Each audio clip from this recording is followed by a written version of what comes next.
So you might have heard about SOA, which stands for Service Oriented Architecture. So this is basically an architecture which talks about how to integrate some kind of web services. Okay. So we have a couple of definitions over here. So let me talk about one of the definition. So it says it's an IT strategy that organizes the discrete functions contained in enterprise applications into interoperable standards-based services to be combined and reused quickly to meet the business requirements. So what does it mean? If you're trying to implement some enterprise level of applications which is having a lot of functionalities, maybe let me give you an example of SCM, supply chain management. So which is having a lot of products. Maybe it would be having some auto management, auto capturing, and then a planning, logistics, inventory, AR, couple of more products. And each and every product would be having a lot of modules. So when you're trying to implement this SCM functionality, so what SOA suggests, divide your functionality into smallest module. Okay, let's take, I divided into 1000 functionalities, which are smallest of my functionalities. So implement them with whatever the technology or utility that we are comfortable with, but publish them in terms of a service. Okay. So I have implemented using my own technologies. Some I implemented in Java, some in some another utilities that I'm comfortable with. But I published all those 1000 functionalities into 1000 services. Now he talks about these 1000 services should be interoperable. It means they should be able to exchange the information in between them. And these services should follow some standard so that any consumer can make use of that standard and can easily integrate with your service. Now let's integrate all these 1000 services together, depends on our business functionality, to complete our SCM application. So that's what SOA talks about at a high level.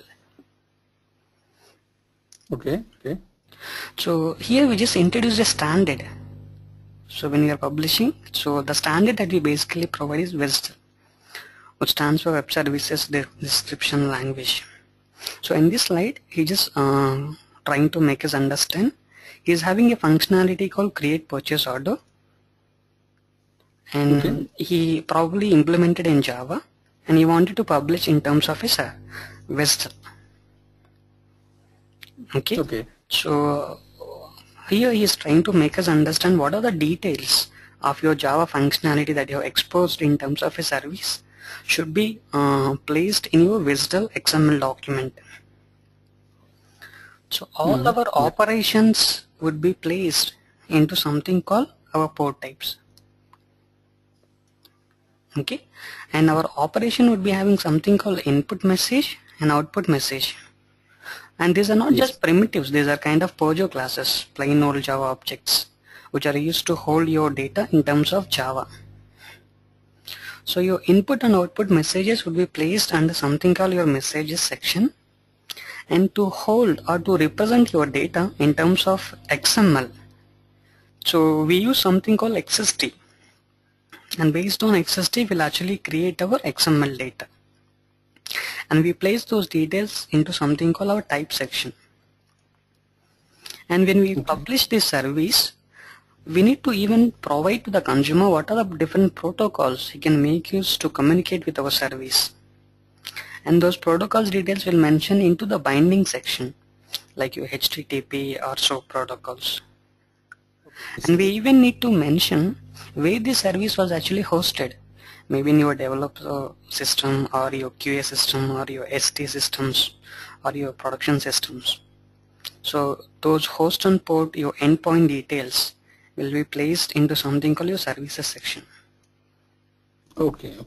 Okay, so this is at a high level. So we'll talk about in detail what is an XML, what is an XST, what is an WSDL, so how to create them from the scratch, maybe when we start with our regular sessions. Okay, so let's move on. So he given an example whatever we discussed in the previous slide. So here he is showing something called your port type, which is having your operation. An operation would be having your input and output message if it's a synchronous service. If it's a asynchronous, you would be having a callback message. So these type of integration we'll talk about little later in our regular session. And your input and output messages will be once again defined into your messages section. So here he mentioned something called your request message. And the actual message would be available in your type section, the access state details. And in terms of the bindings, he is provided what is a different binding we can use. So here he is using a binding called SOA binding. In the services section, we'll provide the actual endpoint where the service was hosted. So in this case, this was hosted into your this host and this particular port. Okay, yeah. Okay. So let's move on.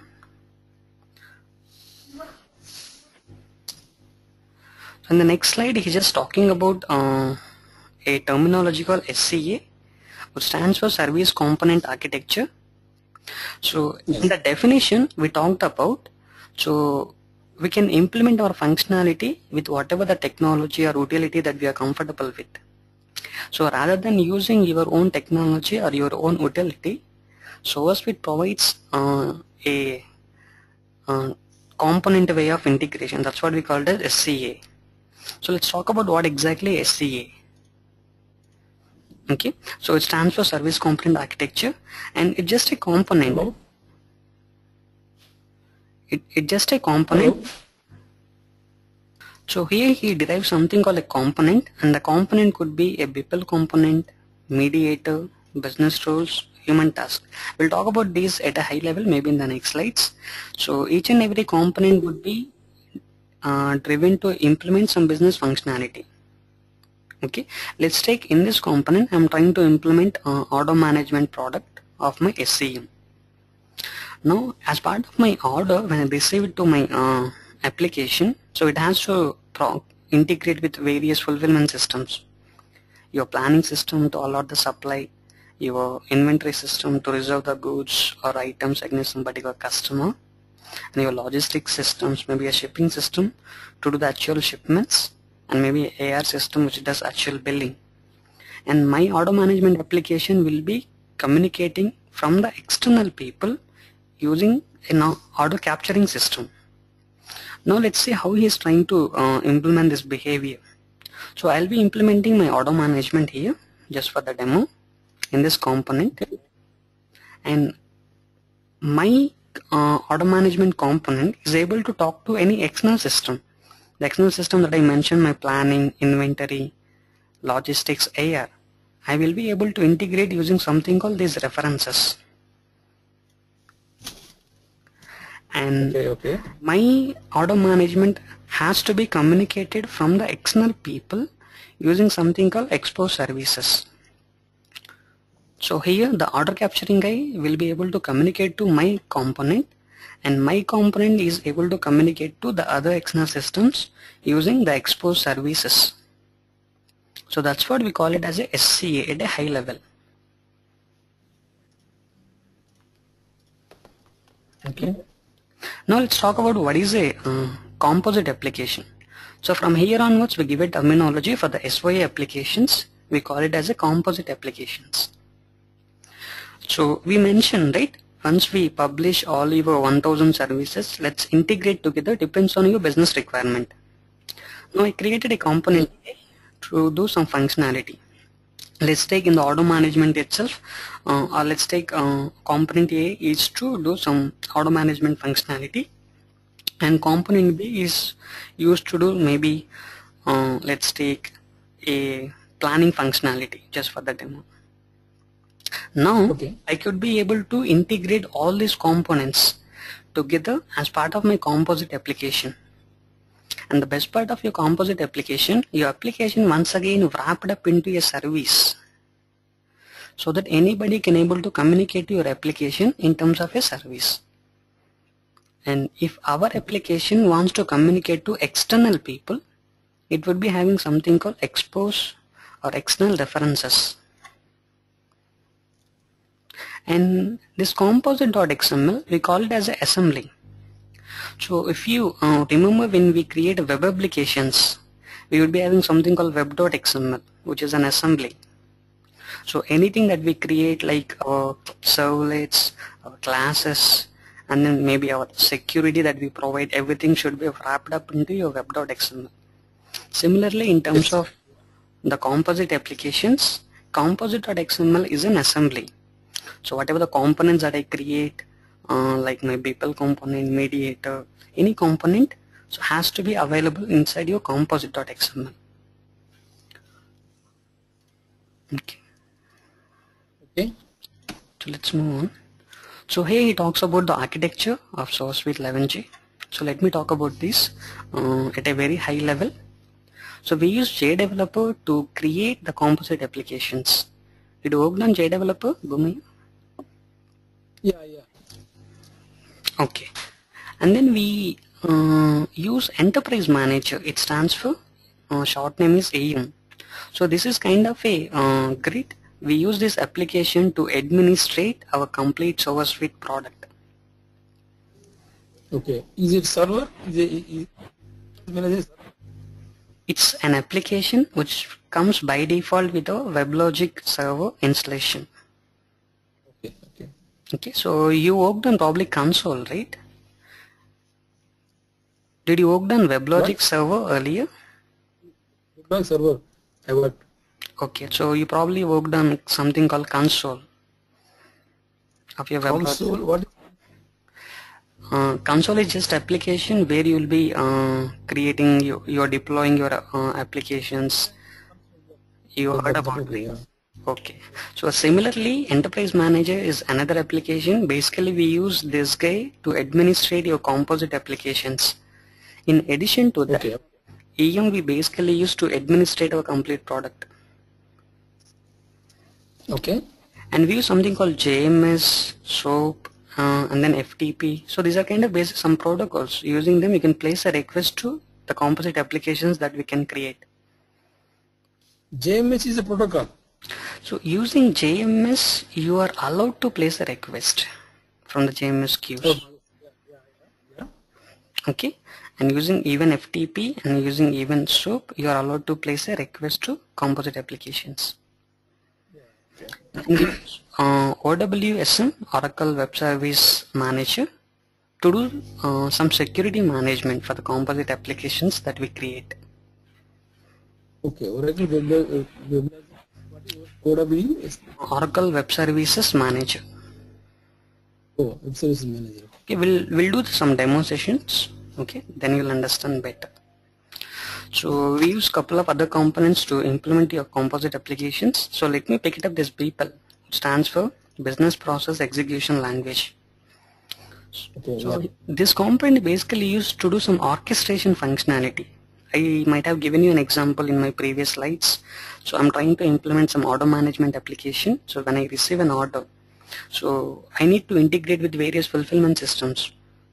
Okay, so as soon as I receive an order, it has to talk to my planning system, inventory system, AR system, shipping system, and sometimes procurements as well. So I need to integrate these systems one after another, because whenever a planning system allot the supply, those dates I need to pass to my shipping system so that that can do the shipment accordingly. So to implement your business functionality in a step-by-step, you will orchestrate your process so that you can implement using this component called BPEL. And we have one more component called mediator. So this is basically introduced to do some routing functionality. So in one of my fulfillment system, I talked about logistics integration. Let's take, I'm having some 3 shipping systems. Let's take S1, S2, and then S3. Okay, and this is my order management application. And generally I receive orders from various fulfillment, various customers. Let's take C1, C2, C3.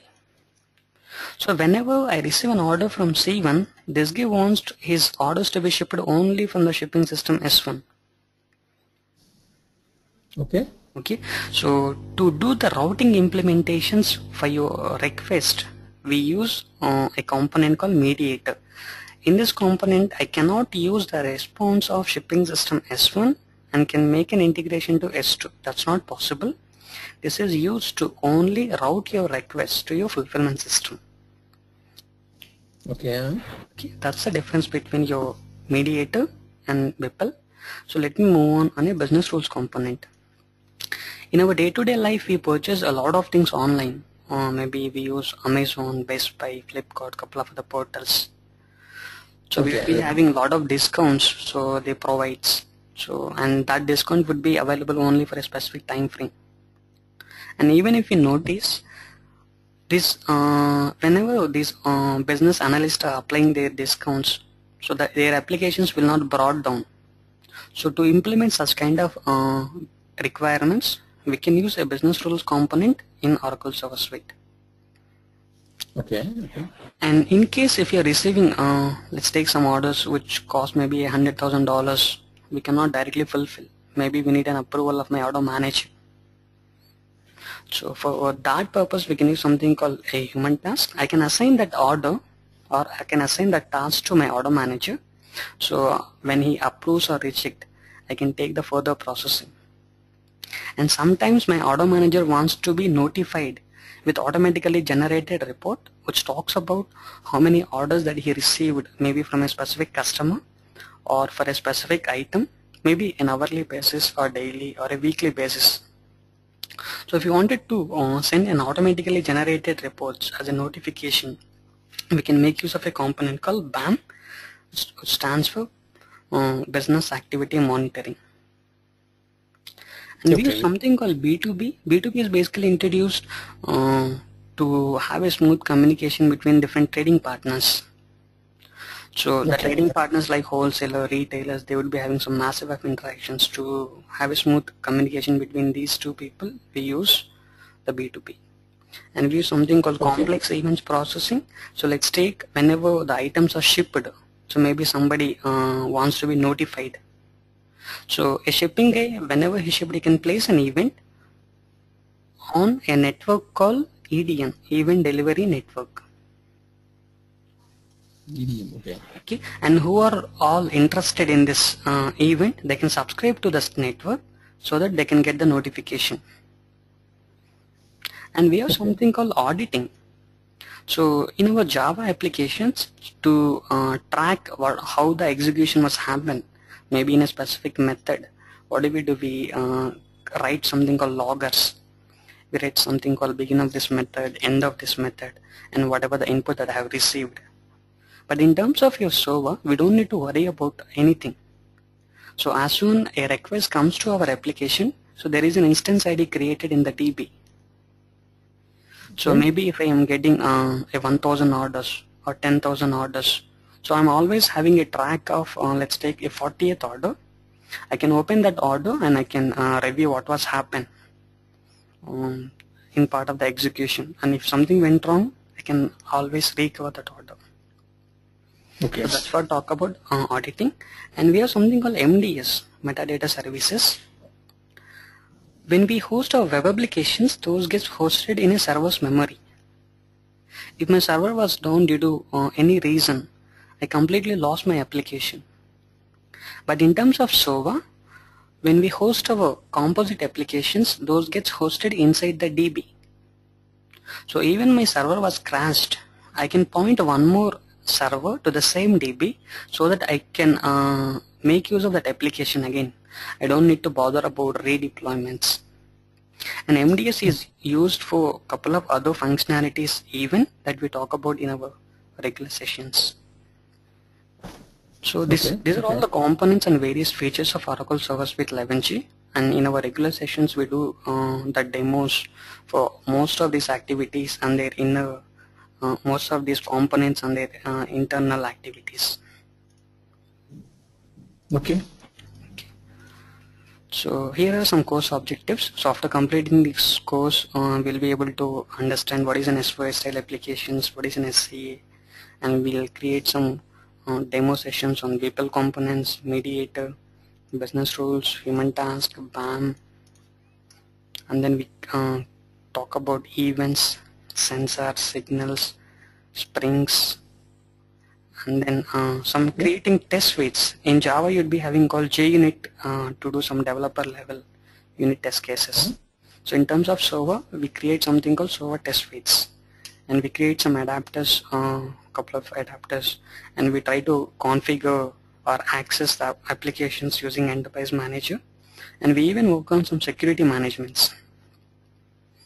Okay, and even as part of this session we provide at a high level overview of your OSB, just to make sure you'll be understanding at a high level what is a OSB, how it looks like, and how to communicate the OSB application from SOA and vice versa.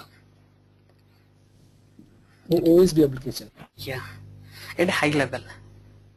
Okay. Okay. So let me create a simple SOA application just to give you a feel how this application looks like. Okay. Okay, so I'll make use of a JDeveloper. So I'll create a new application.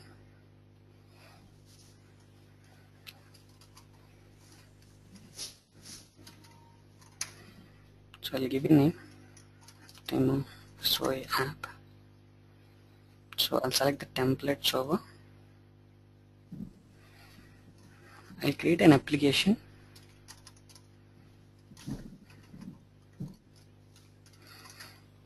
So giving composite as a suffix, it's a convention, it's not a mandate. So this whatever we follow in our real-time implementations. So as part of this demo, I'm not trying to implement a big functionality. So I just wanted to send a wish message, a greeting message to whatever input comes to me. So that's the intention of creating this demo. So I'll make use of a BPL component here. So you selected that in the BPL component or empty component? I selected empty. Now I dragged the BPL component. Okay. Okay. So let me give a name, demo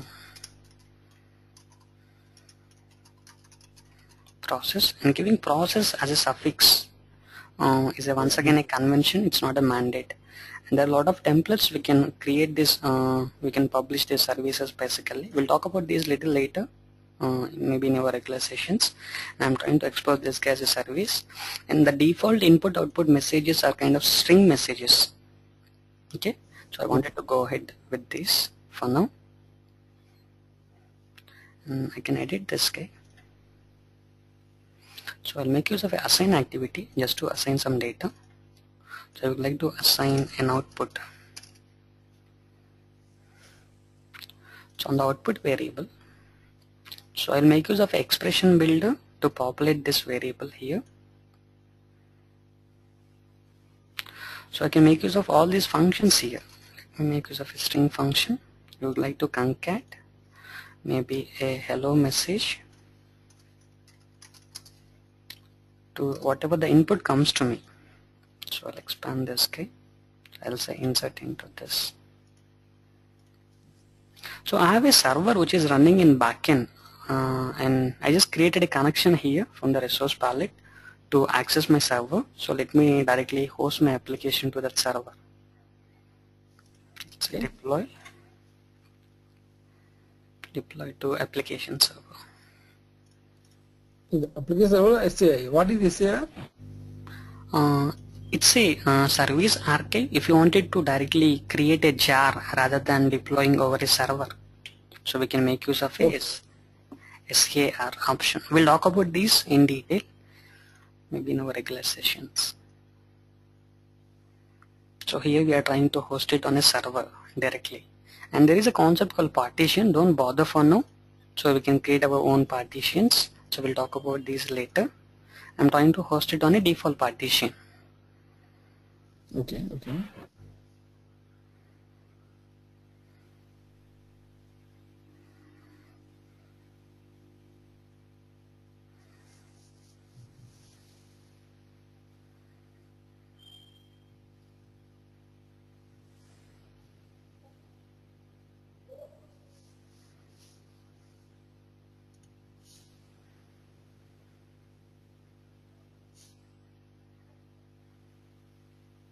So as soon as it gets hosted, we can see a message 200. for a successful deployment. And this is the enterprise manager to access our applications. Okay. So here comes SOA. So don't bother about all these things, we'll talk about this in detail. So in a default partition, we just hosted an application called a Hello World Composite. So it's a web service. Basically it exposed as a web service. So if you look at here in the demo, this is what we discussed. So here you can create a components, and if anybody wants to consume your component, we need to expose this guy as a expose services. I can drag and drop this way. And if this components wants to talk to external system, we talked about this order management, trying to talk to your planning, inventory, logistics. You can create those applications as a external references here, and you can wire to the external references to communicate to those systems. So since this is exposed as a web service, you can make use of any web service client, maybe a SOAP UI. I'm just trying to use this enterprise manager to test this. Okay, so let me give some input. So I'm just trying to give something called SOA.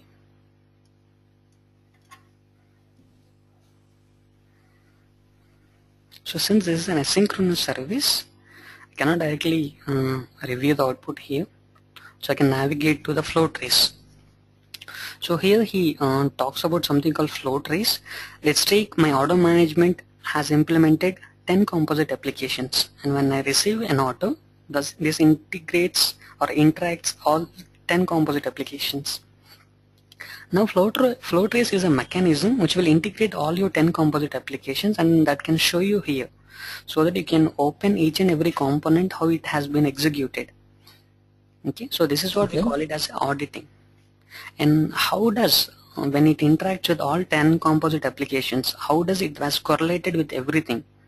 It creates something called ECID, which stands for Execution Context ID, which makes sure all the 10 composite applications interactions to show you in this flow trace.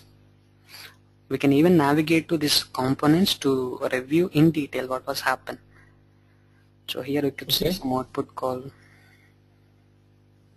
hello. So this was created. We just appended some string hello, and even you can navigate to something called your flow. So just to show you in a pictorial way. Okay. For any request that comes here, so there is an instance ID created. So even when I received something called some 100,000 requests, so for each and every request there is an instance ID created. So we are allowed to review the execution path. So how it has been executed, if it was faulted, what could be the reason, and how to recover that order. Okay. So this is what at a high level, and this is a 30-hour session, and we do 1 hour each day, so that we'll be completing in 30 days. So any questions from here? Yeah, it's okay. No, right now. But can you send me that today demo document?